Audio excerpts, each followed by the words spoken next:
اور بنی اسرائیل یعنی یعقوب علیہ السلام کی اولاد 72 فرقوں میں، ملتوں میں، ایک روایت میں فرقے کا لفظ بھی ہے، بھٹے تھے، اور میری امت جو ہے یہ 73 فرقوں میں، ملتوں میں بھٹے گی، ایک روایت میں فرقہ بھی ہے۔ کلہم فی النار، سب جہنم میں جائیں گے، الا ملۃ واحدہ، مگر صرف ایک، الا ملۃ واحدہ، مگر ایک جماعت جو ہے وہ جنت میں جائے گی۔ قالوا من ہی یا رسول اللہ، اے اللہ کے رسول یہ جماعت کون سی ہوگی؟ قال ما انا علیہ، جس پر میں ہوں، یعنی سنت، اہل السنہ، واصحابی، اور جس پر میرے صحابہ کی جماعت ہے، اہل السنہ والجماعہ۔ رواہ الترمذی، حوالے میں نے دے دیے۔ لہذا بنی اسرائیل 72 اور یہ امت 73 فرقوں میں بٹے گی۔ تو کون جنت میں جائے گا؟ ما انا علیہ واصحابی، اس کی تشریح سن لو۔ اب سوال پیدا ہوتا ہے کہ آج کل بہت ساری جماعتیں ہیں، تو ہم کہاں جائیں، کس کی بات مانیں، کون حق پر ہے، اور کون کافر ہے اور کون مسلمان ہے، اور وہ 73 فرقے کون سے ہیں؟ سوال جواب، پہلے تو ایک خوشخبری سنو، جو قرآن، حدیث اور ختم نبوت کو مانے وہ مسلمان ہیں، سب مانتے ہیں، لہذا سارے مسلمان ہیں۔ ہم رب کے ہیں، رب ہمارے ہیں، ہم سب کے ہیں، سب ہمارے ہیں۔ کوئی سبز پگڑی باندھے یا پیلی یا نیلی یا کالی یا سفید، سب مسلمان ہیں۔ جو عالم کہیں میں مسلمان ہوں اور میری 2 صفیں، باقی سارے کافر ہے، تو سب سے بڑا کافر وہی مولوی ہے جو امت کو توڑتا ہے۔ جو قرآن کو حق مانے کہ اس میں تحریف نہیں ہوئی ہے، حدیث کو مانے قرآن کے بعد، بعض لوگ کہتے ہیں قرآن میں تحریف ہوئی، بعض لوگ کہتے ہیں قرآن کو مانتے حدیث کو نہیں مانتے ہیں، اور ختم نبوت کو مانے، وہ مسلمان ہیں، سب مانتے ہیں، لہذا سارے مسلمان ہیں۔ یہ جو مختلف جماعتیں ہیں یہ سب مسلمان ہیں،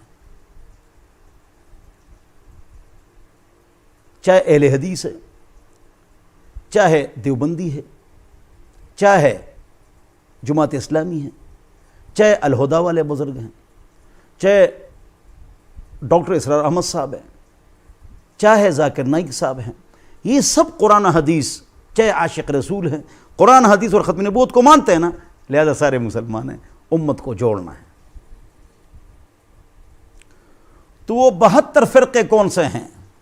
سوال جواب،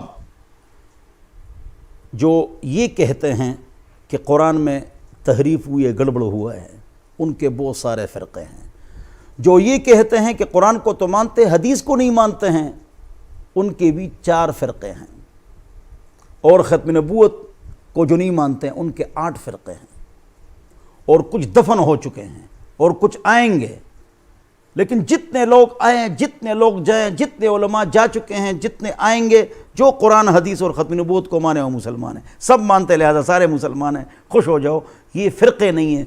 فرقہ تب بنتا ہے جب اصول میں اختلاف ہو، قرآن، حدیث، ختم نبوت، اجماع، ضروریات دین، ادھر سے فرقہ بنتا ہے۔ ہاتھ اوپر باندھیں گے یا نیچے، فوق السرہ و تحت السرہ و کل ذالک واسع، اختلاف یا مسائل کا ہے، خون سے وضو ٹوٹتا ہے یا نہیں ٹوٹتا، رفع دین کریں یا نہ کریں، امام کے پیچھے سورہ فاتحہ کہیں یا نہ کہیں، یہ انتظامی اختلاف نہیں ہے، بلکہ یہ فروعی اختلاف ہے، مسائل کا اختلاف ہے، اور یہ برا نہیں ہے۔ ابن تیمیہ فرماتے ہیں مجموعۃ الفتاوی جلد نمبر 23 اور جلد نمبر 16 میں بھی ہے کہ اللہ اکبر سے لے کر سلام تک جو نماز ہے، دونوں طرف دلائل اور ریفرنسز موجود ہے، لڑائی جھگڑے مت کرو، اور ہم کرتے ہیں، مناظرے کرتے ہیں، فیس بک بھرا ہوا ہے، واٹس ایپ بھرا ہوا ہے، یوٹیوب بھرا ہوا ہے۔ اختلاف یا مسائل کا ہے، فروعی، برا نہیں ہے، یا انتظامی ہے۔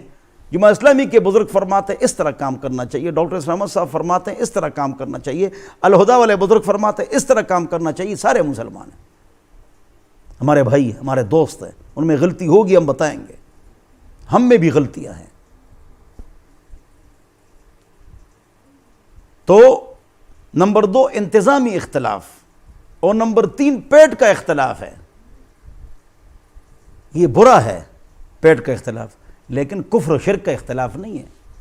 نکاح کے پیسے، فتوے کے پیسے، دم کے پیسے، بچے کان کے زان کے پیسے، تیجا 40واں، 11ویں شریف، 12ویں شریف، چھوٹی 11ویں شریف، بڑی 11ویں شریف، جمعراتاں، 40واں، برسی، یہ 13 ٹیکسز ہے ہم مولویوں کے غریب عوام کے جیب پر جو نہ سمجھ ہے۔ یہ نام قرآن و حدیث میں نہیں ہے، یہ کاروبار ہے۔ لیکن یہ کفر و شرک کا اختلاف نہیں ہے کہ اس سے آدمی کافر ہو جاتا ہے، برا ہے۔ تو پریشانی ختم کرو، خوش رہو۔ آج کل یہ فتنہ ہے کہ ایک نیا آدمی اٹھتا ہے، 1200 سال جس بات پر اتفاق تھا اس کے خلاف بات کرتا ہے اور سب کو کافر قرار دیتا ہے، اور دین تو ایک ہے۔ تو یہ بہت سارے کہاں سے آ گئے؟ جی، میرے شاگرد عبداللہ مالکی مراکو آف اسپین میں ہیں، یہاں نماز پڑھاتے تھے۔ میرے شاگرد اصل مراکش مالکی تھے۔ میرے شاگرد مفتی رسلان شافعی یہاں نماز پڑھاتے تھے، امام شافعی کے تھے، رفع دین کرتے تھے، میرے ہاں پڑھاتے تھے نماز۔ وہ تو آپس میں استاد شاگرد تھے، محبت کرتے تھے۔ حنفی، مالکی، شافعی، حنبلی، مکہ مدینہ والے حنبلی ہیں، فلسطین والے شافعی ہیں، مراکش والے امام مالک کے ہیں، ساؤتھ افریقہ والے، آدھا شام آدھا مصر، یہ بھی شافعی ہے۔ پاکستان، ہندوستان، افغانستان، ترکی، چین، روس کی آزاد ریاست ہے، بنگلہ دیش، برما، یہ سب حنفی ہیں۔ چاروں حق، چاروں ٹھیک، سب ٹھیک۔ آپس میں جو کہ استاد شاگرد، ہم کراچی میں پڑھتے تھے، 15,000 اسٹوڈنٹس تھے، طالب علم، تمام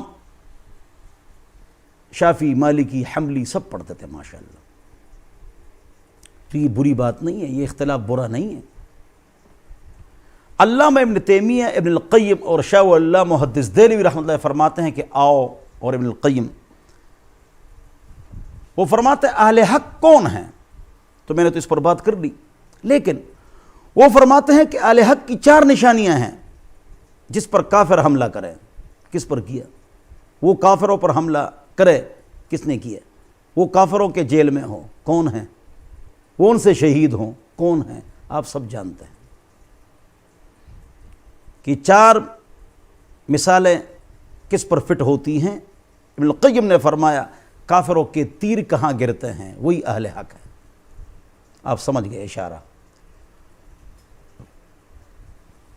یہاں پر لفظ ہے ما انا علیہ واصحابی، ایک روایت میں سنت کا لفظ بھی ہے، لیکن ہم اہل سنت والجماعت ہیں، اور جتنے مقاطع فکر میں نے آپ کو بتا دیے بیان میں، وہ سب اہل سنت والجماعت ہیں، ہمارے بھائی ہیں، ہمارے سروں کے تاج ہیں۔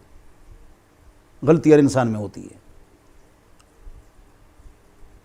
یوم تبیض وجوہ و تسود وجوہ، ایک دن آنے والا ہے، کسی کے چہرے سفید ہوں گے، کسی کے چہرے کالے ہوں گے۔ جن کے چہرے کالے ہوں گے ہم اہل البدع، وہ بدعتی ہوں گے، تفسیر در منصور اٹھا کر دیکھ لو۔ اور جن لوگوں کے چہرے سفید ہوں گے وہ کون ہوں گے؟ ہم اہل سنت والجماعہ، جو اہل سنت والجماعت ہوں گے۔ لفظ اہل سنت والجماعت حدیث میں موجود ہے، اس کے علاوہ جتنے نام ہم یوز کرتے ہیں وہ نہیں ہیں، فلانے اور فلانے اور فلانے، اور آپ سمجھ گئے اہل سنت والجماعت، ہم اہل سنت والجماعہ۔ مصنف عبدالرزاق میں بھی ہے، بہت سارے صحابہ سے، 6 صحابہ سے مروی ہے رضی اللہ عنہم۔ اس کا مطلب یہ ہے کہ اہل سنت تو یہ رد ہو گیا اہل بدعت پر۔ اہل سنت جو حضور کی سنت پر چلے، بدعت جو بدعت پر چلے۔ یہ بدعت نہیں ہے، یہ بدعت نہیں ہے، یہ بدعت نہیں ہے، یہ بدعت نہیں ہے، تو بدعت ہے کیا چیز؟ یہ بدعت حسنہ ہے، تو بدعت سیئہ کون سی ہے؟ 10 بدعات سیئہ بتاؤ وجہ کے ساتھ، 10 بدعات سیئہ بتاؤ وجہ کے ساتھ، بس اس ایک سوال کا جواب آ گیا، بدعت کا مسئلہ حل ہو گیا۔ تم میں بدعت ہے اور تم میں جو ہے، اور یہ فضول باتیں۔ 10 بدعات سیئہ بتاؤ وجہ کے ساتھ، بس بدعت کا مسئلہ اس سے حل ہو جائے گا۔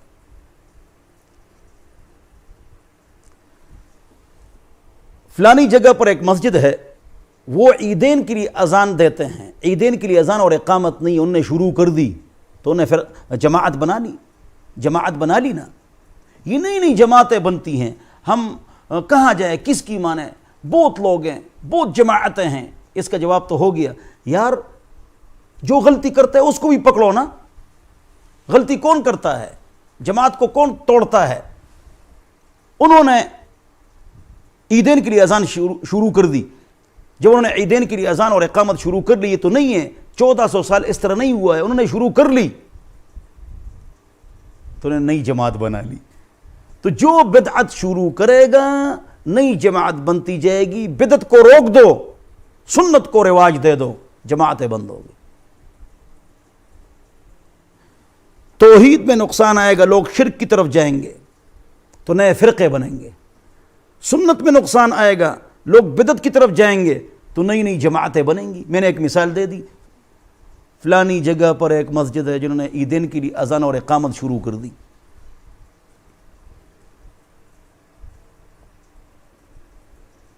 تو نئی جماعت بن گئی۔ تو غلطی کس کی ہے؟ اتفاق ہونا چاہیے، سب کہتے ہیں۔ تو اتفاق کا دشمن کون ہے؟ جو شرک کرتا ہے یا بدعت کرتا ہے۔ جو شرک کرتا ہے اس کو نبی کی شفاعت نہیں ملتی۔